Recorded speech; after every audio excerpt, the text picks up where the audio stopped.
લેશે તો તમે આગળ આયા તો ગરીબ માણસ શું કરવાનું નહીં? અમે ગરીબ માણસથી આગળ આવે છે નરેન્દ્ર મોદી.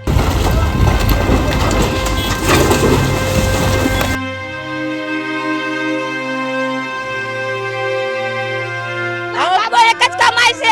અમે 6 જણ ઘરમાં ખાવા વાળા અને અમે 2 જણ બીમાર છીએ. એક મારો ઘરવાળો અપંગ છે, હું બીમાર છું.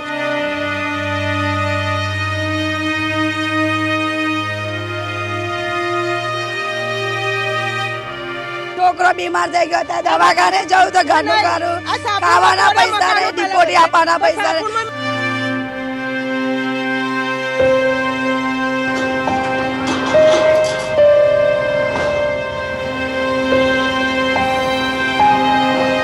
આજે અમારા પાસે બધા પુરાવા છે તો નરેન્દ્ર મોદી અમને સાથ નથી આપતા.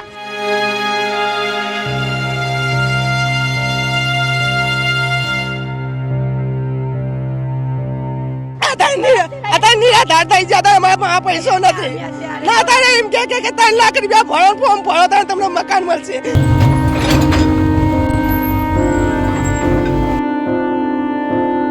સાહેબ અમારા ભૂખ મરતા આલી દીધી, અમારા સાપડા તોડી નાખ્યા અને અમે જઈએ ક્યાં ગાડી?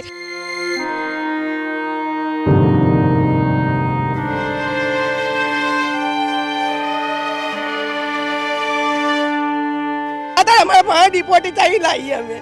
આ મકાન નહીં એટલે એક છોકરો કમાવા જાય અમારો. અમદાવાદના ચંડોળા તળાવ વિસ્તારમાં ફેઝ 2 ડિમોલેશનની કામગીરી અત્યારે હાથ ધરવામાં આવી છે. પહેલાં એ દ્રશ્ય બતાવવાના પ્રયત્ન કરું કે જ્યાં આગળ લગભગ 300 કરતાં વધારે એસઆરપીની જે ટુકડી, 3000 કરતાં વધારે પોલીસ કર્મચારીઓ. ડિમોલેશન પાર્ટ 2 કહી શકાય, કારણ કે આની પહેલાં પણ પાર્ટ 1 જે છે તે હાથ ધરવામાં આવ્યું હતું. અહીંયા જે લોકો છે એમની સાથે વાત કરીએ. બેન કેટલા સમયથી અહીંયા રહેતા હતા? આ કાઢી અમે 10-15 વર્ષથી રહીએ. નિરાધાર થઈ જતા અમારા પાસે પૈસો નથી. ના તારે એમ કે 3 લાખ રૂપિયા ભરો, ફોર્મ ભરો તો તમને મકાન મળશે. હવે અમારા પાસે ક્યાંથી પૈસા હોય ને અમે મકાન લઈ લઈએ. અમને જતા ડિપોટી માંગા, અત્યારે મકાન લેવા ગઈ તો 50,000 મળ્યો તો ડિપોટી હાલો તો તમે મકાન લ્યો કે? તો અમારા પાસે ડિપોટી નહીં. ના મકાન લઈને ગઈએ ઘરમાં એક જ જણું કમાવા વાળું. અત્યારે હું ઘરકામ કરવા જાઉં. ઘરકામમાં 500 રૂપિયા 600 રૂપિયા આવે તો હવે મહિનાનામાં એનું કઈ રાશન ભરાઈને એ ખાઈએ અમે. અત્યારે અમારા પાસે ડિપોટી ચાવી લાવીએ અમે. આ મકાન નહીં એટલે એક છોકરો કમાવા જાય અમારો. એના પપ્પા ખાવા પીવા વાળા હતા, કોઈ હોય નહીં. કે પૂરું કરીએ અમે. નાના છોકરા ડિપોટી માંગે બધું, એટલે અમારે કહીએ કે અમારે નહીં થાય. બેન નોટિસ આપી ત્યારબાદ કોઈ વૈકલ્પિક વ્યવસ્થા કરી આપી તમને રહેવા? કશું વ્યવસ્થિત નહીં, કશું કર્યા નહીં. હવે મોદી કે તમને આ મકાન તમને નહીં મળે. હવે એ કે તમે 3 લાખ ભરશો તો આ ફોર્મ ભર્યા તો એ ફોર્મના અંદર તો જ મકાન મળશે. હવે અમારો ગેરંટી નહીં, તમે કે ગલત પુરાવો થશે તો તમને મકાન નહીં મળે. 7,000 ભરેલા જશે તો અમે 7,000 ક્યાંય લાવીએ? અત્યારે ખાવા 10 રૂપિયા નહીં, ઘરમાં ખાવા નહીં કે 7,000 ભરો.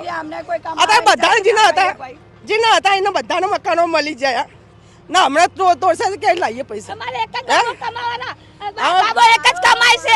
અમે 6 જણ ઘરમાં ખાવા વાળા અને અમે 2 જણ બીમાર છીએ. એક મારો ઘરવાળો અપંગ છે, હું બીમાર છું. તો મારો છોકરો એટલું કેટલાનું પૂરું કરશે? અને 3 લાખ રૂપિયા ભરવાનું કહે છે. અમે 35 વર્ષથી રહીએ છીએ. 35 વર્ષથી રહીએ છીએ અમે. આજે અમારા પાસે બધા પુરાવા છે તો નરેન્દ્ર મોદી અમને સાથ નથી આપતા. અમે છેતરીને અમારા પાસે વોટ લેશે તો તમે આગળ આયા તો ગરીબ માણસ શું કરવાનું નહીં? અમે ગરીબ માણસથી આગળ આવે છે નરેન્દ્ર મોદી અને આજે અમને નિરાધાર કરી નાખ્યા છે. અમે સાહેબ અમે જઈએ ક્યાં? અત્યારે 3 લાખ રૂપિયા અમે ક્યાંથી લાવીએ? એક જ માણસ અમારા ઘરમાં કમાઈને ખવડાવવા વાળો માણસ છે. આજે અમે બધા બીમાર છીએ ઘરમાં. તો આજે હાલત 2010 તો પુરાવા માંગે. મારા જોડે 2010 તો પુરાવા, જે પુરાવા છે એના પર મકાન હાલવાનું ના પાડે. છોકરો બીમાર થઈ ગયો તો દવાખાને જવું તો ઘરનું કરું, ખાવાના પૈસા નહીં, ડિપોટી આપવાના પૈસા નહીં, ભાડે જ ઘર રાખવાના પૈસા નહીં. ક્યાંથી લાય? સરકાર અમને મકાન નહીં આપે. અમે જઈએ સાપુરમાં તોડ્યા તો મકાન મળ્યા, વાડજમાં તોડ્યા તમે તોય મકાનો મળ્યા, આ નરોલમાં તૂટ્યા તોય મકાનો મળ્યા, તો અમે અહીં બેઠા છીએ એ નહીં, અમે અહીં કઈ ચંડોલા પડ્યો તો અમને મકાનો આલો. છોકરાઓ જાય છે ગાડી સાહેબ, અમારા ભૂખ મરતા આલી દીધી, અમારા સાપડા તોડી નાખ્યા અને અમે જઈએ ક્યાં ગાડી, અમારા વસ્તી લઈને જઈએ છે, અમે લખવા બી નહીં આવ્યા, કશો આધાર બી નહીં આવ્યો, અમારે આધાર આવ્યો. તમારી પાસે શું પુરાવા શું હતા તમારી?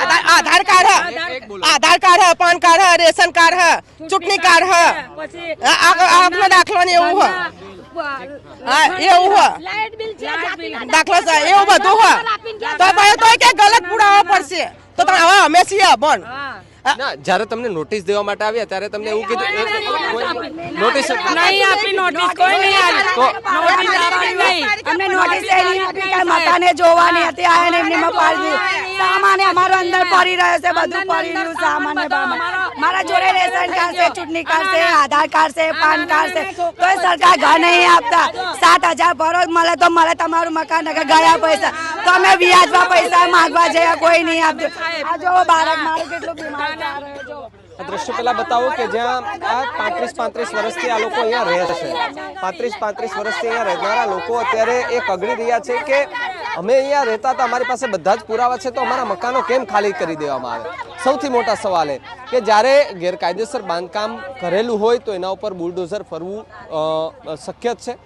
એ ડિમોલેશન ક્યાંય પણ થાય, આપણે જોઈએ છે કે હરેક વખતે જ્યાં જ્યાં ડિમોલેશન થયા છે ત્યાં લગભગ એવી સ્થિતિ તણાવ જેવી ઊભી થતી હોય છે. ત્યારે ચંડોળાનું જે ડિમોલેશન છે એ ફેઝ 2નું આ ડિમોલેશન છે. લગભગ 200થી વધારે જે એસઆરપીની ટુકડી આસપાસ, 3000થી વધારે પોલીસ કર્મચારીઓ, Hitachi machine, JCB machine, tractor, truck, આ બધા જ અહીંયા આવી ગયા છે. ફેઝ 1માં પણ આ જ પ્રકારની સ્થિતિ હતી, ફેઝ 2માં પણ આ જ પ્રકારની સ્થિતિ છે, પણ આ વખતે થોડી ઘણી લાંબી જમીનો છે તે ક્યાંક જે સફાયો જે છે તે કરવાના નિર્ણય સાથે જેસીબી જે છે તે ફરી રહ્યા છે. પણ અત્યારે જે સ્થિતિ જે થઈ રહી છે અને ખાસ કરીને જે સવાલો થઈ રહ્યા છે, કોઈ પણ જાતની નોટિસ અહીંયા ન આપવામાં આવ્યોનો આરોપ છે, સાથે સાથે કોઈ પણ જાતનું કહેવામાં નથી આવ્યું, વૈકલ્પિક વ્યવસ્થા ન કરવાના આરોપ અત્યારે સ્થાનિક જે છે તે લગાડી રહ્યા છે. કેમેરા પર્સન કુલદીપ સુદ્રા સાથે ભાવિક સુદ્રા, ન્યૂઝ રૂમ ગુજરાત, અમદાવાદ.